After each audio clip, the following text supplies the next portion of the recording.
We're doing something extra fun today, which is duping an existing shirt. And this is like my favorite type of sewing project because I love looking at inspiration pictures and then figuring out how to do them myself. So what we're going to be duping today is the famous Ganni tie top, which looks like this if you're unfamiliar with it. And I'm also wearing the first version of it that I made. So it's a top with ties in the front. It has like a peplum bottom. It has puffy, like elbow length sleeves, a little bit of a high neck, and it's super cute. But luckily, we do not have to start from scratch today. I have a existing sewing pattern that is similar to this Ganni top that we are going to use as the base. My pattern is called the Syd Tie Top, and it also has ties in the front. There's no peplum bottom. The sleeves are puffy, but they're more of like a 3/4 length sleeve. But because there are enough similarities, it's going to make this dupe pretty easy. My pattern will be linked in the description because I'm going to be talking specifics about the pattern pieces, and so if you don't have it, you pretty much are going to need it to be able to do this dupe. All right, let's walk through all the pattern pieces, and I'm going to explain to you the slight differences that we do to each one so that you know how to cut your fabric. And I'll also mention that the fabric requirement is pretty similar to the fabric requirement charts that I have in the pattern if you're making the top version with sleeves. If you want to be safe, it might be a good idea to add maybe a 1/4 yard of fabric. But we'll be taking some fabric away and adding some. For example, the top is being shortened, the sleeves are being shortened, but we're adding the Peplum skirt. So it all shakes out pretty evenly, but like I said, to be safe, it's probably a good idea to add maybe a touch extra fabric. Okay, starting off with the easy stuff. So we have a front bodice and a back bodice piece, and in the pattern, those are pieces A and B. For those, we are going to cut them the length of the dress bodice. On this pattern piece, this is piece A, the front bodice. There are 2 lengths. You can either cut it the full length or you can fold it up on the line for a dress bodice if you're making the dress version.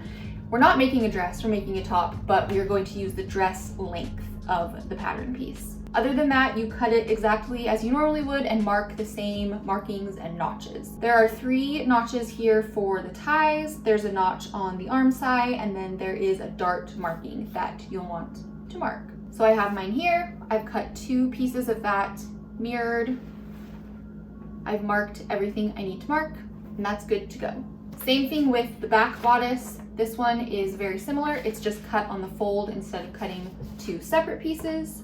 And I've done mine, cut it on the fold, all the same markings. Now to make the peplum bottom, we are going to base it off of the width of the top tier of the skirt. So my pattern has a dress option or a shirt option. And if you're doing the dress option, there are 2 tiers of the skirt, and we are going to take the width of the top tier, which is pattern piece G. So for my size, this is what it looks like. Mine is 16¼ inches wide. And then for the length, I just kind of measured on my body what I thought would make sense, and it worked out pretty well. I made mine 10½ inches long, and that falls maybe like 1 or 2 inches above the widest point of my hip. So I've cut 3 pieces for that. 1 is going to be for the back peplum, and then 2 for the front pieces of the peplum. So here we have the back piece, it's cut on the fold, and then we have our 2 front pieces, which are obviously not cut on the fold.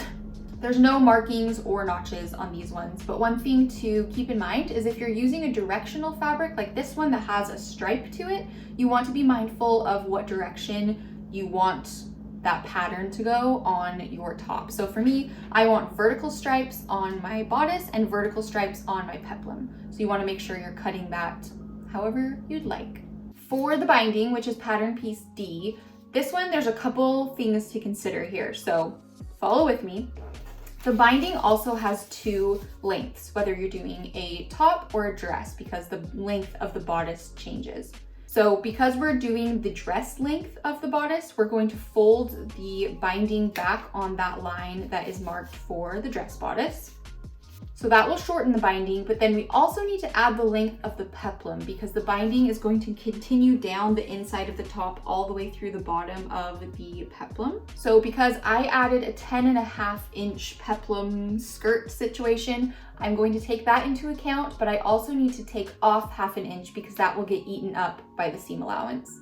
If that's confusing to you, don't worry about it. Basically, just add the length of your peplum minus ½ inch. So for me, I'm going to take the length of my original binding and I'm going to add 10 inches. My original binding was 22¼ inches, so my total new binding length is 32¼ inches. And you need 2 of those pieces mirrored. So here's one of them. I'm using a contrasting fabric so that you guys will be able to see through the tutorial more clearly. But I've cut my 2 binding pieces and I've marked all the notches on here, and make sure that these binding pieces are mirrored as well. So the notches that we want to mark on the binding are, there's one on this short edge here, a notch there. There's a shoulder notch here. There's a mitered corner, which is this like pizza shaped marking. That you do not cut, you mark it with a marker. I did mine with my Hera marker, which looks like this. It's just like a piece of plastic that marks a crease in your fabric instead of any sort of chalk or ink. Although I did go back through my binding and marked it with a little bit of purple marker so that you guys can see it better in the tutorial. And then there are 3 notches for the 3 ties. So quite a few markings on this binding piece, but they are necessary, they are important, so don't skip those. Okay, there's our bindings. And then we have our sleeve.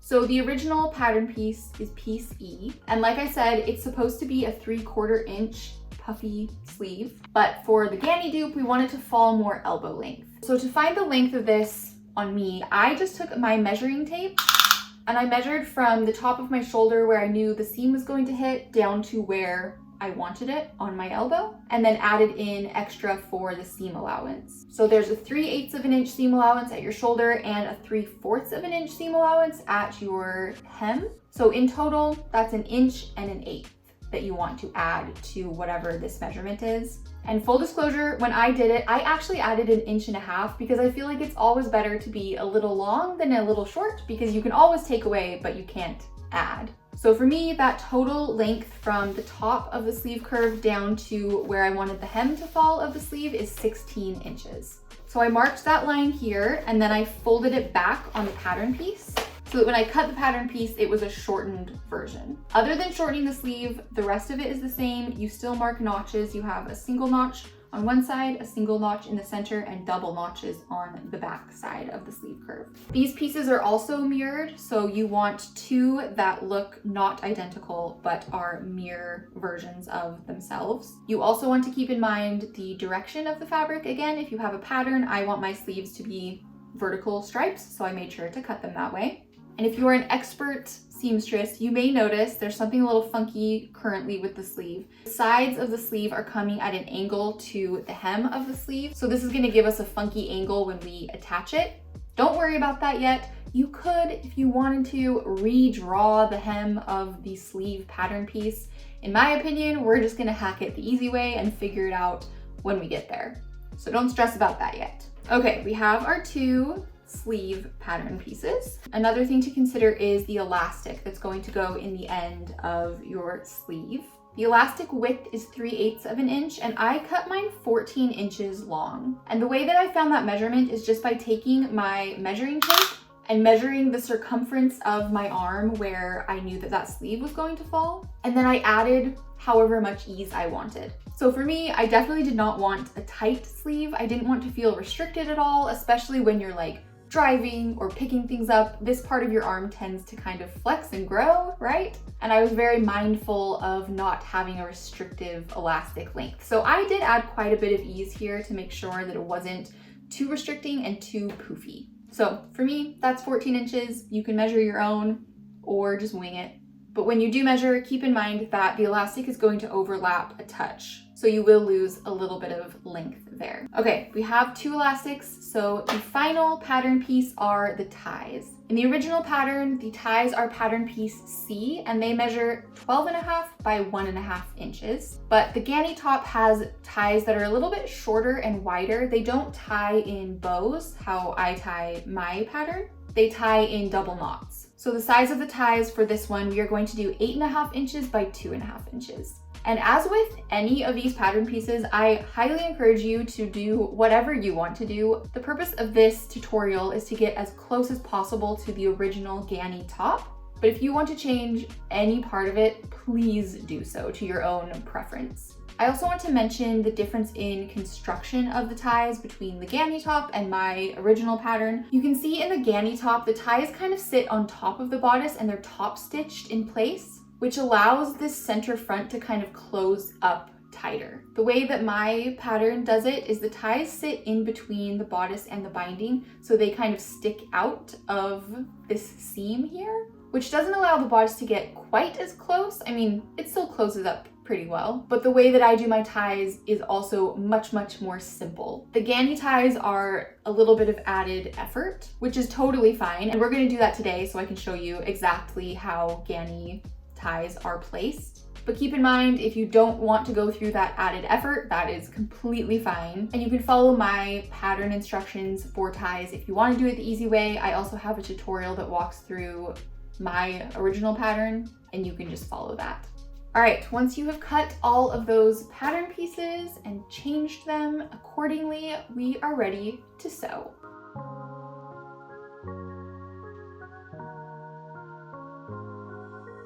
The first thing we're going to do is grab our front and back bodice pieces and stay stitch the curves. This prevents the armholes and the neckline from stretching out during construction. And you want to make sure to start your stay stitches at the shoulder seam of the bodice. So on the armhole, you start at the shoulder and go down in a line toward like the armpit area. And then for the neckline, you start at the shoulder and go down toward the center front. And on the back bodice, the process is the same for the armholes, but for the neckline, you want to start at the shoulder and end in the center. So you can see here, each stitch ends in the center and then starts again at the top of the shoulder instead of continuing in a U shape. Okay, wonderful. Moving on to the dart. So you will take your front bodice pieces and fold them right sides together so that the dart markings line up. And this is why I cut a little bit of a notch at the end of my dart markings, so I can line those up really easily, pin them together, and then find where the dart markings come to a point, pin that together, and then we are going to sew a stitch along this marking.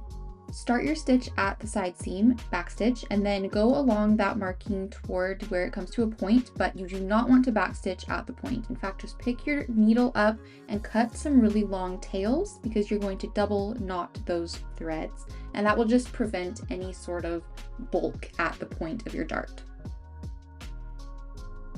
Press your dart downward and repeat those steps on the other side of your front bodice.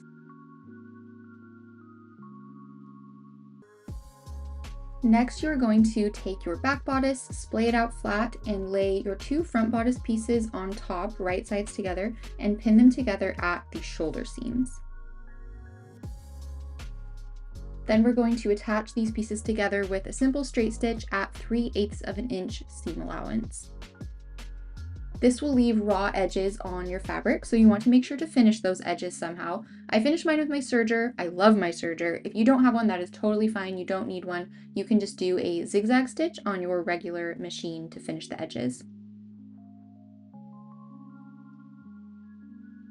Go ahead and press those seam allowances flat toward the back bodice, and then we are going to do basically that exact same process that we just did on the shoulder seams to the side seams. So line up your dart with the little notch that you cut there in your back bodice, and then pin along that whole side seam, do a straight stitch at 3/8 of an inch seam allowance, and finish the seam off however you prefer. Press those seam allowances toward the back bodice, and then you are ready to set that aside, and we are now going to move on to the peplum skirt. Take your back peplum skirt piece, the one that you cut on the fold, which, by the way, I don't know that it's really called a skirt if it's a peplum, but that's what we're calling it just for the purposes of this tutorial, and lay your two front skirt pieces on top, right sides together. And then it occurred to me at this point that having a notch in the center back would be helpful. So I cut just a little snip in the center back, so you can do that if you want or not. Either way, pin those together at the side seams, and then we are going to finish those side seams in the same way that we did with the shoulder seam and with the side seams of the bodice, with a 3/8 of an inch straight stitch, and finish your seams. Press those seam allowances out flat, doesn't really matter which direction you do it, and then we are going to do 2 rows of basting stitches along the top edge of this long peplum skirt piece that we have now created, and you want to make sure that you're doing that along the edge where you cut your notch. The first row of basting stitches is going to be at a 1/4 inch seam allowance, and just a reminder to make sure you change your stitch length for these basting stitches. I set mine to 5 millimeters on my sewing machine. If you do them too close together like a regular stitch, you won't be able to pull them into gathers. So carry that basting stitch all the way through that top edge of your peplum skirt, and then we are going to go back through for a second row of basting stitches, this one at 3/8 of an inch seam allowance. And it doesn't matter if they wiggle around a little bit, but try not to have that second stitch overlap the first one at all, or it could get you in some trouble. Now, to attach the peplum skirt to your bodice, we are first going to pin together a few key points. So starting with the center back, we have a little notch in the center back of our bodice and a notch in the center back of our peplum skirt. We'll pin those two places together, and then you also want to pin together the center front of your bodice with one side of your peplum skirt. Same with the other side of your bodice and peplum skirt, and then also pin together the side seams of each. So you have, let's see, 1, 2, 3, 4, 5 places pinned together before we start any gathering. And this creates 4 quadrants, so the gathering is easier to manage when you're just doing one quadrant at a time. To gather the peplum skirt, we are going to take the 2 threads sitting on top and pull the fabric. So take hold of those threads, keep that hand steady, and pull the fabric over to create the gathers. And what you're going to want to do is gather from the end all the way through to the center back of the skirt, which is 2 quadrants. So don't worry about carrying the gathers all the way through to the other end of the skirt yet. We're just going to stop at the center back. I tend to over gather first, and then once those are roughly in place, I go back through and even everything out with my fingers and get the gathers to lie evenly and flush against the corresponding bodice quadrant. I'll pin those gathers in place, and then I'm going to continue this process on all the other quadrants of the peplum skirt. So once I've done this half, this side that we're working on now, these 2 quadrants, I'll then jump over and do the same thing to the other half, pulling the basting threads the other direction. So that's why I don't go all the way through. I don't pull my basting stitches all the way through all quadrants. I go from one side into the middle and then from the other side to the middle as well. One other thing I wanted to mention, make sure that your gathers don't go too close to the ends here, because that is going to be where the binding is on the center front of your top. So you don't want that to be gathered. You want there to be a little, maybe 1/2 inch flat space there. All right, so you see that we have our 1/4 inch and 3/8 of an inch basting stitches. Now we are going to do a straight stitch at a 1/2 inch seam allowance to attach this skirt to the bodice. Some people like to do this final stitch in between the 2 basting stitches, and they find that that kind of helps keep the gathers even. You can absolutely do that if you want to. I prefer to do it this way so that you don't have to unpick any of your basting stitches.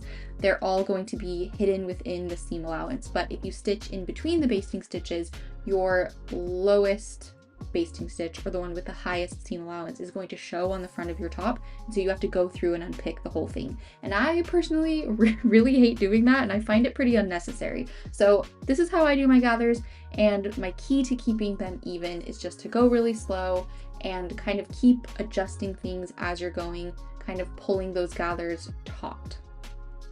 Once you've done that straight stitch all the way across, finish your raw seam allowances, and then I usually also go in with an iron and kind of press my gathers down a little bit so it makes them not quite as poofy.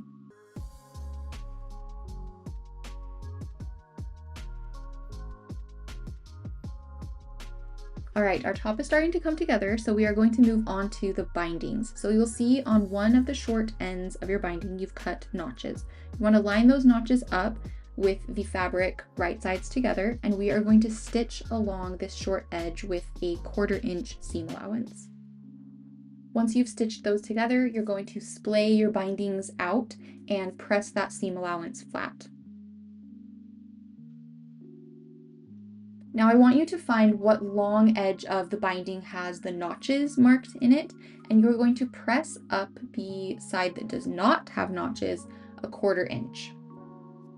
I've had a lot of experience eyeballing a 1/4 inch, but it's a good idea to double check this measurement in particular because the binding is so narrow and such a skinny piece of fabric that a little bit of being off makes a big difference. Once you've pressed that entire edge up, you are going to find your mitered corner marking and fold it in half along the horizontal line. So there's two that are diagonal, one that's horizontal. Fold it across the horizontal line, and then we are going to do a straight stitch along the diagonal line. Once you've repeated that process on your other mitered corner marking, you will be left with a binding that is sort of a U shape that is squared off. It has two right angles here at the mitered corners, and you are going to take the seam allowance there that's a little triangle shape and fold it down, which will be facing toward what will become the back neckline. Now we're going to attach this binding to your bodice. So the mitered corner should line up exactly with the corner of your center front neckline. And the rest of this center front should also line up where you've cut your notches in both your bodice and the binding. And then it should end at about the same place as well. If your binding ends up much longer, like you've accidentally overestimated how much binding you need, no big deal. You can just trim off any excess. And if it ends up shorter, as long as it's just a little bit shorter, maybe like a 1/4 inch or a 1/2 inch, don't worry about it because we are going to fold the hem up a little bit. This binding should also have a bit of stretch to it because it was cut on the bias or a 45-degree angle, or at least it should have been cut on the bias if you followed the instructions. But because it has a little bit of stretch, if it is a bit short either on the neckline or this center front, it can stretch a little bit. It has that little bit of give to it. In fact, the neckline is designed to utilize the stretch that the bias gives us. Because you're going around a curved edge of the neckline, you need that little bit of stretch in the bias to kind of make it all fit. Because if it laid too flat, it would make your neckline kind of stand up funny. So if you didn't cut yours on the bias, you may notice that if you cut it on the grain, essentially, then your neckline is gonna sit a little bit funny. You want it to stretch, you want it to not lay exactly flat.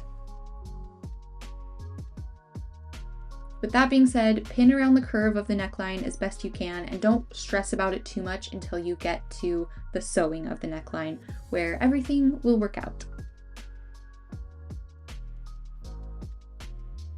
We're going to stitch the binding to the bodice with a 3/8 of an inch seam allowance. And again, because this binding is a pretty narrow piece of fabric, you're going to want to make sure to stick as close as you can to that seam allowance because any minor differences are going to make a big difference. Once you get to the mitered corner, stop your needle right at that diagonal stitch line, pick up your presser foot and pivot around to go around the curve of the neckline. And again, you will need to do a little bit of stretching along this bias binding because the neckline is a curve. So don't stress too much about it, just as long as whatever is directly under your presser foot and directly under your needle doesn't have any folds or gathers, you're going to be fine.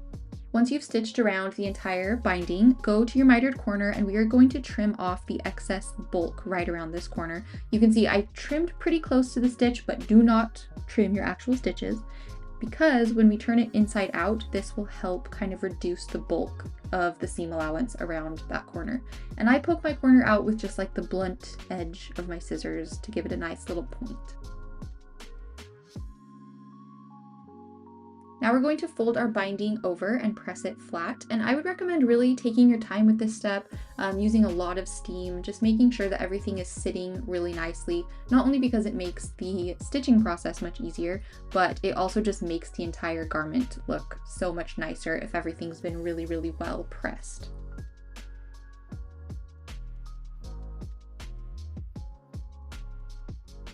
Stitch that binding right along the edge here, which ends up being about a 5/8 of an inch seam allowance for me. And just try to keep your eye on that because obviously you want to stay along the edge of the binding, but from the flip side, you won't be able to see the binding, right? So if you're fluctuating your seam allowance too much, that stitch is going to look curvy from the right side.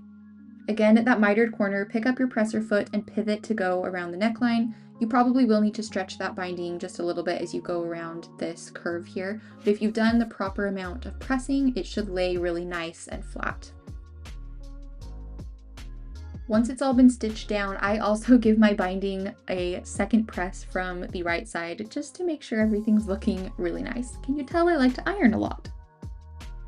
All right, now it is time to hem the peplum skirt, and I'll make a little note here. If you want to wait to do this last and try on your shirt and kind of see how the length is looking on you, you can absolutely do that. I just have done it before, so I know that this length will work on me. So I'm gonna hem my skirt now. So first I'm going to turn it up 3/8 of an inch and press that in place.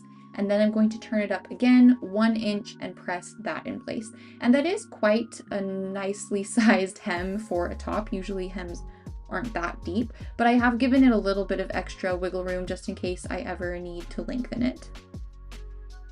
Stitch that hem in place right along the edge there, and then we are ready to move on to sleeves. We'll start with the basting stitches of our sleeve, which note the 3-notch placement of the sleeve. There's double notches on one side, which align with the back bodice, a single notch in the center, which will align with the shoulder seam, and then a single notch on the other side, which will align with the front bodice. Our basting stitches are going to start at one set of notches, which for me is going to be the double notch, and then it's going to go all the way through the sleeve curve over to the single notch. You also may notice that I accidentally attached the side seams of my sleeve before I did my basting stitch. Just pretend the sleeve is not connected yet. It's better to do the basting stitch first before you sew the side seam of the sleeve up. So the first row of basting stitches here is going to be at 1/8 of an inch seam allowance, and then the second row when we go back through is going to be at 1/4 inch seam allowance. So make sure again that those basting stitches do not overlap at all. All right, now we are going to attach the side seams of the sleeve. So just pretend the basting stitches are there in this video, but you're going to fold the sleeves over, right sides together, and then pin along the side seam and finish it in our standard way that we've been doing with a 3/8 of an inch seam allowance and finish your raw edges.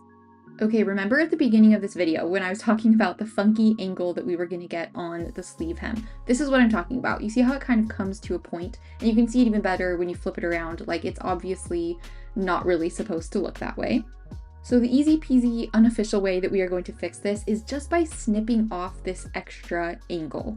And like I said at the beginning, you could have redrawn the hem of the sleeve. I just feel like it's not necessary. This gets you a pretty dang straight hem of your sleeve, and especially with the elastic, nobody is going to notice this at all. See, when you lay it flat, it does have like a little bit of a point to it, but you can barely tell. To hem the sleeve and create a channel for the elastic to be inserted into, we are first going to press this edge up 1/4 inch all the way across, and then we are going to press it up 1/2 inch.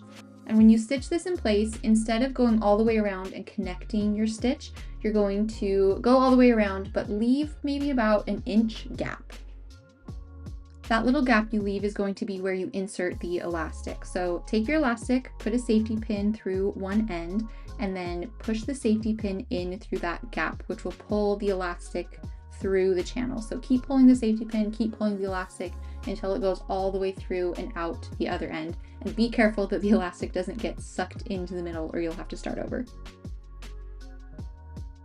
To attach the two ends of your elastic, we're going to use a zigzag stitch. And because these elastics they're only 3/8 of an inch wide, they're very small, the feed dogs of my machine don't really pick them up and move them much. So how I'm going to do it is I'll do a few zigzag stitches and then raise my needle, raise my presser foot, and kind of manually move these elastics around to different spots so that the zigzag stitches are securing them in place, but it's not going to be pretty, and that's okay. Once the elastic is connected and secure, pull it back into its channel so that it's laying flat, and then stitch that little gap closed. Now that your sleeves are individually finished, it's time to attach them to your bodice. So again, find those notches, the single notch that lines up with the front bodice, single notch, and the double notches that line up with the double notches on the back bodice, and you are going to find the appropriate sleeve for each armhole following those notches, and you are going to slide it in with your bodice inside out and your sleeve right side out, as you can see here. We're then going to line up a few notches in key places, starting with the side seam of your bodice and the seam of your sleeve. So line those up, pin those together, and then you're going to align the double notches with each other, the single notches with each other, and then the center notch of the sleeve to your shoulder seam on your bodice. Once all of those key spots have been lined up, you're going to take your basting stitches and pull those into gathers the same way that we did with the skirt, so that the gathers in your sleeve line up evenly with your armhole on your bodice. Pin that all in place, and you may also notice I've been pinning everything in this little armhole here on the inside, so the side of the sleeve, because when I go to stitch it together, I'm going to have the gathers facing up so that I can see them and make sure that they're even. So go ahead and stitch around this armhole with a 3/8 of an inch seam allowance, and when you're going over the gathers, make sure that they are nice and even, not getting bunched up funnily in any place. Make sure you're finishing that raw edge with your serger or your zigzag stitch and turn it right side out, and then repeat those steps on your other sleeve. I also press the gathers of my sleeve just like we did with the gathers of the skirt, because I feel like it makes the sleeve lie better, makes it not so poofy. We are so close now. All we have left to do are the ties. So you're going to take your ties and fold them in half and give them a nice little press. And then we're going to stitch around the 3 raw edges of this folded in half tie. So you'll start on one of the short ends, pivot, go down the long edge, and make sure you leave about an inch gap in the center of this long edge. So pick your presser foot up, leave that gap, and then continue on, pivot again through the short end, and finish off your stitch. And then around all of these ties, I want you to trim the seam allowance around the corners so that when you turn them inside out, there's not that extra bulk. So continue that process on all 6 of your ties. Really make sure you leave that hole in the middle, because that is where we're going to turn it inside out. And to turn it inside out, you need some kind of long, pointy-ish object that's not too sharp. So I'm using a blunt, twistable crayon that I found in my junk drawer, and that will honestly work fine. You don't need any sort of fancy tool. And what you do is you're going to kind of take the fabric of the tie, bunch it up on top of your pointy object, and push it up inside the hole that you left. And it needs to be blunt because you don't want to poke any sharp holes through your tie, but you do want it to come to some sort of point so that at the corners you can kind of poke it out so that the corners are sharper. So turn both sides of the tie so that the entire thing is inside out, and then once you've done that, we're going to press them all flat with your iron. Now you should have 6 turned and pressed ties ready to top stitch. So this Ganni top in particular that I'm using as an example has top stitching in zigzags instead of straight stitches. You definitely do not have to do the zigzags. I just figured I'd show you how to do them if you wanted to. You could just do this in straight stitches. But either way, we are going to top stitch around 3 ends of the tie. So starting off, you'll go along one long end, and then when you get to the short end, you'll pick your presser foot up, pivot, top stitch along the short edge, and then pivot again to go back up the other edge, but do not complete the rectangle. Just back stitch a little bit where you start and stop. So it should look like this, and complete that step on all of your ties, because now we are going to pin them to your bodice.